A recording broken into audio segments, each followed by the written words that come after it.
요즘 전 세계의 시선이 왜 이렇게 인도로 쏠리고 있을까요? 지금 인도는요, 기존의 서비스 강국이라는 이미지를 넘어서 아예 세계의 공장이 되겠다는 엄청난 도박을 시작했습니다. 오늘 인도의 이 야심찬 경제 전략이 과연 성공할 수 있을지 그 가능성을 한번 제대로 들여다보겠습니다. 그래서 결국 핵심 질문은 바로 이거겠죠. 과연 인도가 중국의 뒤를 이어서 세계 경제의 다음 주자가 될 수 있을까 하는 점입니다. 이 질문에 대한 힌트를 지금부터 하나씩 찾아보시죠. 일단 가장 뜨거운 증거는 뭐니뭐니 해도 주식시장입니다. 보세요. 2024년 들어서 인도의 대표 주가 지수들이 정말 무서운 기세로 치솟으면서 말 그대로 연일 사상 최고치를 갈아치우고 있거든요. 그 결과 홍콩을 가뿐하게 제치고 세계 4위 주식시장으로 껑충 뛰어 올랐습니다. 아니, 이 엄청난 열기는 대체 어디서 오는 걸까요? 바로 이 숫자, 1억에 그 답이 숨어 있습니다. 이게 인도에서 주식 투자를 하는 개인 투자자 숫자인데요. 진짜 놀라운 건 이게 불과 2020년 이후에 3배 넘게 폭증했다는 사실이에요. 이건 뭐 거의 전국적인 투자 열풍이라고 해도 과언이 아니죠.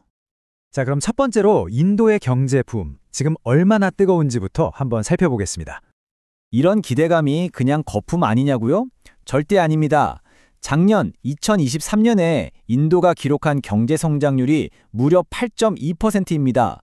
전 세계 주요국들이 다들 경기 침체 걱정하고 있을 때 인도 혼자서만 저렇게 쌩쌩 달리고 있는 거죠. 명실상부한 세계 경제의 뉴 엔진이 등장했다고 볼 수 있습니다. 그런데 이런 놀라운 성장이 그냥 우연히 일어난 건 아니겠죠? 그 배경에는 인도 정부가 정말 모든 걸 걸고 밀어붙이는 거대한 계획, 바로 메이크 인 인디아가 있습니다. 목표는 아주 명확하고 또 굉장히 대담해요. 지금까지 인도는 IT 강국, 서비스 강국 이런 이미지였잖아요. 그걸 넘어서서 아예 전 세계를 위한 물건을 만드는 글로벌 제조업 허브로 나라의 체질을 완전히 바꾸겠다는 겁니다. 이게 바로 인도가 던진 거대한 승부수인 거죠. 자, 그럼 이 엄청난 목표를 뭘로 이루겠다는 걸까요? 핵심 무기는 바로 생산 연계 인센티브, 줄여서 PLI 제도입니다. 이게 정말 파격적인데요. 쉽게 말하면 정부가 이거 중요해 하고 콕 집은 14개 산업 분야에 글로벌 기업들이 와서 공장을 지으면 말 그대로 막대한 현금을 인센티브로 그냥 되돌려주는 겁니다. 이 PLI 제도가 적용되는 여러 분야 중에서도 인도가 가장 야심차게 도전하는 분야가 있습니다. 바로 첨단 기술 산업, 그 중에서도 반도체 산업을 키우는 겁니다. 인도 정부가 얼마나 진심인지는 이 숫자 하나만 보면 바로 알 수 있어요. 70%. 이게 믿어지세요? 인도에 반도체 공장을 지으면 정부가 건설 비용의 최대 70%를 대주겠다는 겁니다. 이건 뭐 거의 돈은 우리가 댈 테니 기술만 가지고 오세요. 이 수준인 거죠. 대단합니다. 그리고 이게 그냥 말로만 하는 계획이 아닙니다. 이미 현실이 되고 있어요. 바로 올해 3월이었죠. 무디 총리가 직접 나서서 무려 3개나 되는 초대형 반도체 공장 건설 시작을 알렸습니다.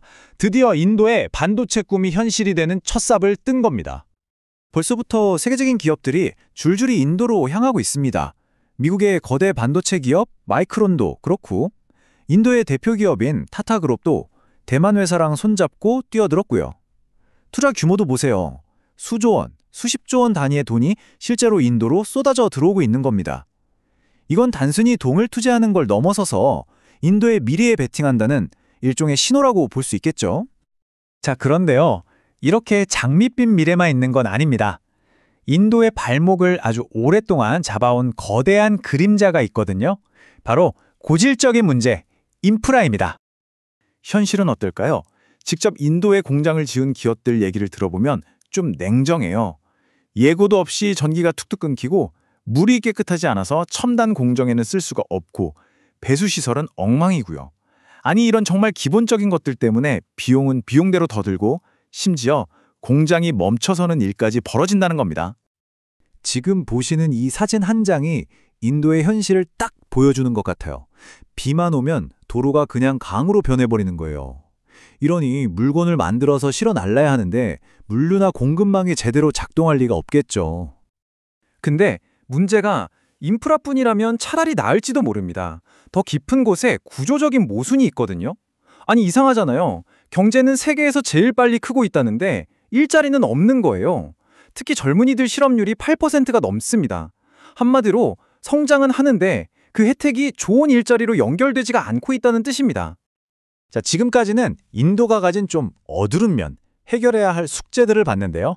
하지만 인도에게는 이 모든 단점을 한 방에 뒤집을 수 있는 정말 강력한 비장의 카드가 있습니다. 그게 뭐냐? 바로 사람, 즉 소비자입니다. 14억! 이게 바로 인도의 인구입니다. 여러분, 이건 그냥 사람이 많다는 수준의 얘기가 아니에요.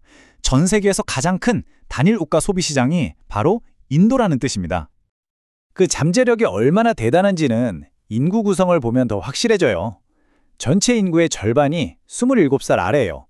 그리고 거의 80%가 45살 미만이고요. 이게 무슨 뜻이겠어요? 앞으로 돈 벌고 돈 쓸 젊은 사람들이 압도적으로 많다는 거죠. 경제학에서 말하는 바로 그 인구 배당 효과, 인도가 이걸 제대로 누리고 있는 겁니다. 그리고 이 젊은 친구들이 가만히 있느냐? 아니죠. 전 세계 유행에 엄청나게 민감해요. 예를 들어 볼까요?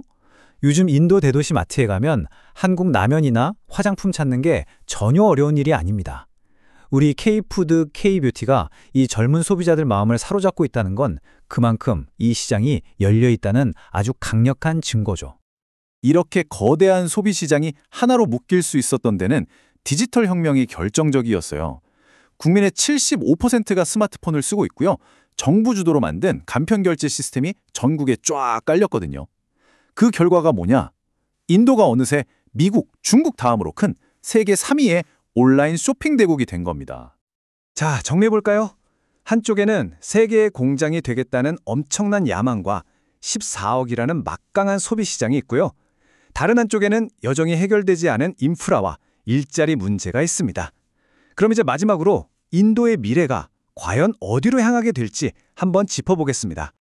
결국 인도의 성공은 이 몇 가지를 해내느냐 마느냐에 달렸어요. 첫째, 약속한 도로, 항만 같은 인프라를 제때 깔아야 하고요.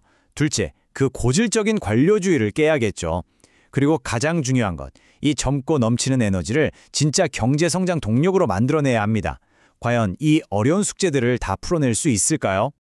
결국 모든 것은 이 질문 하나로 모아집니다. 과연 인도의 거대한 야망이 산적해 있는 과제들을 이겨낼 수 있을까요? 그들이 꿈꾸는 경제대국으로 정말 우뚝 설 수 있을까요? 전 세계가 인도의 다음 행보를 숨죽여 지켜보고 있습니다.